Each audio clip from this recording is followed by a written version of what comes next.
Assalamualaikum warahmatullahi wabarakatuh. Halo, apa kabar anak-anakku? Semoga kalian senantiasa dalam keadaan sehat dan tetap semangat. Anak-anak, sebelum kita memulai pembelajaran ini, marilah kita berdoa agar senantiasa diberikan kemudahan dan kelancaran dalam menuntut ilmu. Berdoa, mulai. Berdoa, selesai. Jangan lupa siapkan alat tulis dan buku kalian sebelum mengikuti kegiatan ini. Anak-anak, pada kesempatan kali ini kita akan belajar tema 5, wirausaha. Sub tema 1, kerja keras buah kesuksesan. Pembelajaran 5. Masih bersama Ibu Sudianingsih. Pada pembelajaran kali ini kita akan belajar muatan pelajaran IPS dan muatan pelajaran SBDP. Muatan pelajaran IPS, kompetensi dasar 3.3, menganalisis posisi dan peran Indonesia dalam kerjasama di bidang ekonomi, politik, sosial, budaya, teknologi, dan pendidikan dalam lingkup ASEAN. 4.3, menyajikan hasil analisis tentang posisi dan peran Indonesia dalam kerjasama di bidang ekonomi, politik, sosial, budaya, teknologi, dan pendidikan dalam lingkup ASEAN.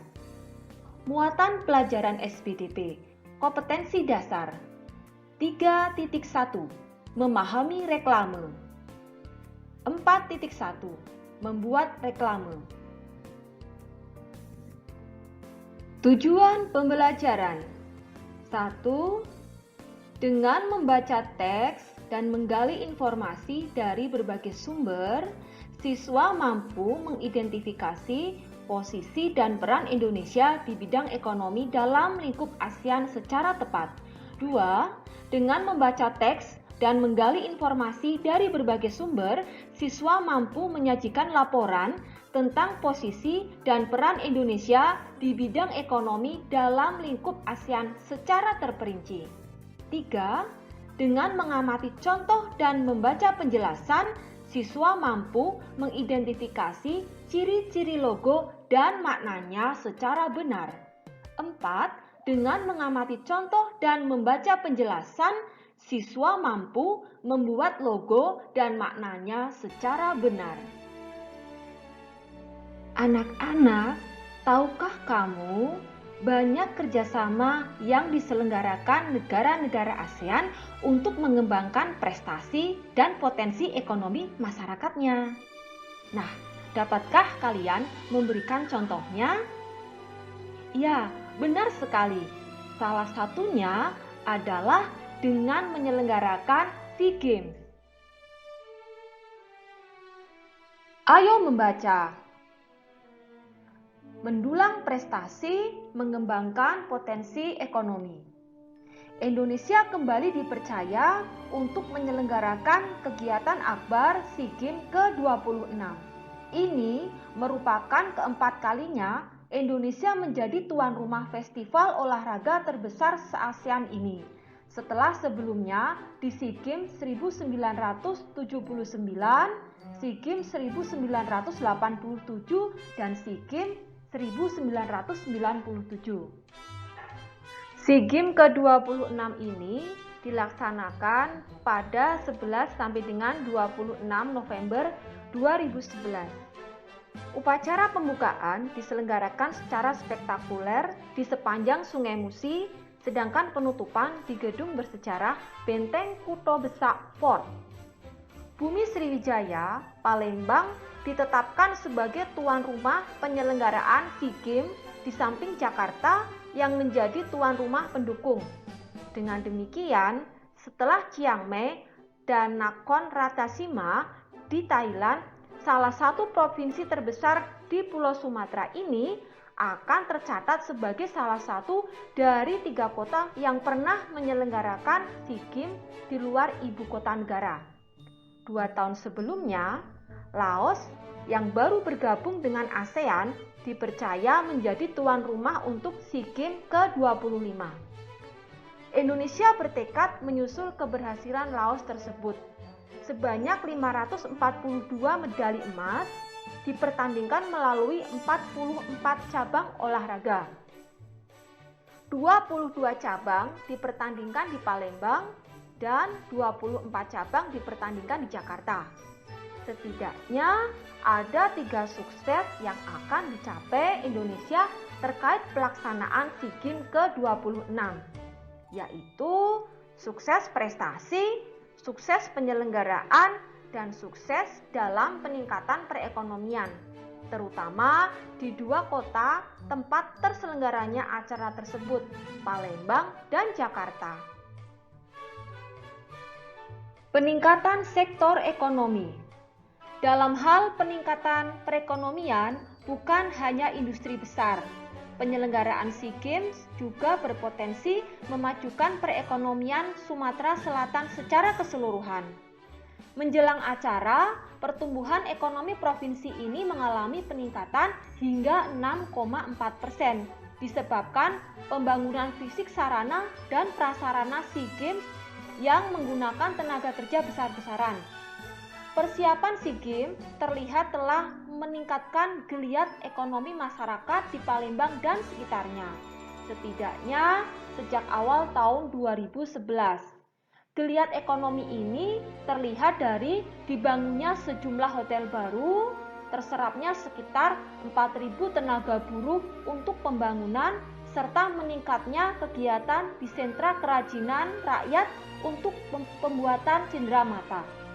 Sekitar 5.000 atlet dari negara di Asia Tenggara termasuk dari Indonesia akan berpartisipasi dalam ajang ini. Sukses prestasi, sukses penyelenggaraan, dan sukses dalam peningkatan perekonomian tentunya tidak terlepas dari kerja keras dari seluruh pihak. Nah, setelah kita membaca bacaan di atas, sediakan alat tulismu untuk menjawab pertanyaan berikut. 1. Kapan Indonesia menjadi tuan rumah penyelenggaraan SEA Games? 2. Di mana SEA Games ke-26 diselenggarakan? 3. Apa yang kamu ketahui tentang SEA Games? 4. Sebutkan 3 kesuksesan yang akan diraih dalam penyelenggaraan SEA Games. 5. Apa pengaruh penyelenggaraan SEA Games terhadap pertumbuhan ekonomi Sumatera Selatan? Jelaskan. Nah, setelah kalian menjawab pertanyaan pada buku tulismu, kumpulkan jawaban kalian pada gurumu. Anak-anak, apakah kamu pernah mengamati logo ASEAN? Apa arti dari logo tersebut? Ayo kita cari tahu. Ayo mengamati. Amati logo pada bendera ASEAN berikut. Apa informasi yang kamu dapat dari bendera dan logo ASEAN tersebut? Baiklah, diskusikan jawaban kamu dengan teman satu kelompok. Amati gambar dan baca teks berikut. Arti bendera dan logo ASEAN. Bendera ASEAN melambangkan ASEAN yang stabil, penuh perdamaian, bersatu, dan dinamis. Adapun lambang ASEAN berada di tengah bendera ASEAN. Sedangkan warna bendera dan lambang ialah biru, merah, putih, dan kuning. Masing-masing mewakili warna dasar setiap bendera negara anggota ASEAN. Warna biru melambangkan perdamaian dan stabilitas. Merah melambangkan semangat dan kedinamisan. putih menunjukkan kesucian, dan kuning merupakan simbol kemakmuran. Ikatan rumpun padi melambangkan harapan para tokoh pendiri ASEAN agar asosiasi itu secara bersama-sama terikat dalam persahabatan dan kesetiakawanan sosial. Lingkaran melambangkan kesatuan ASEAN. Anak-anak, amati logo berikut. Yang pertama, logo Kementerian Pendidikan dan Kebudayaan. Kemudian, logo Hari Anak. Yang ketiga, logo Ketahanan Lingkungan.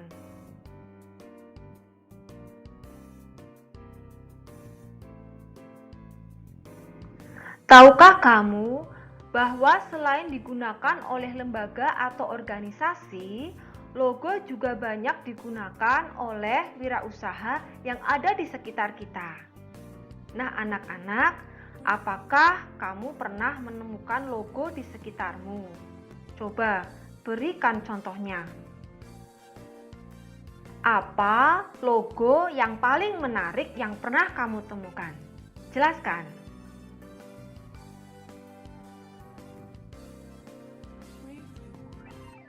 Apakah logo itu? Tentunya kalian sudah mengetahuinya ya. Baiklah, logo adalah merupakan bagian dari reklame.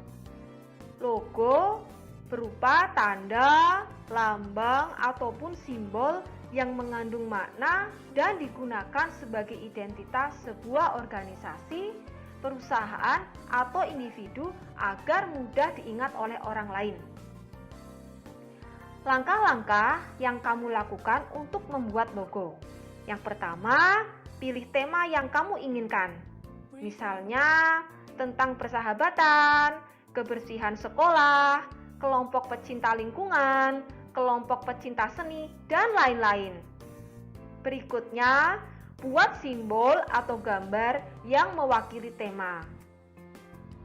Kemudian, tulis kata atau kalimat yang mewakili tema. Yang terakhir, tulis arti dari simbol, gambar, dan warna dari logo. Baiklah, diskusikan logo yang telah kamu buat dengan teman satu kelompokmu. Demikian pembelajaran kita pada kesempatan kali ini. Ibu ingatkan untuk mengumpulkan tugas yang telah kalian kerjakan pada gurumu. Tetap semangat dan patuhi protokol kesehatan. Jangan lupa 3M. Memakai masker, mencuci tangan, dan menjaga jarak. Jangan lupa like, komen, dan share sebanyak-banyaknya. Terima kasih atas perhatiannya. Semoga video ini dapat bermanfaat. Wassalamualaikum warahmatullahi wabarakatuh.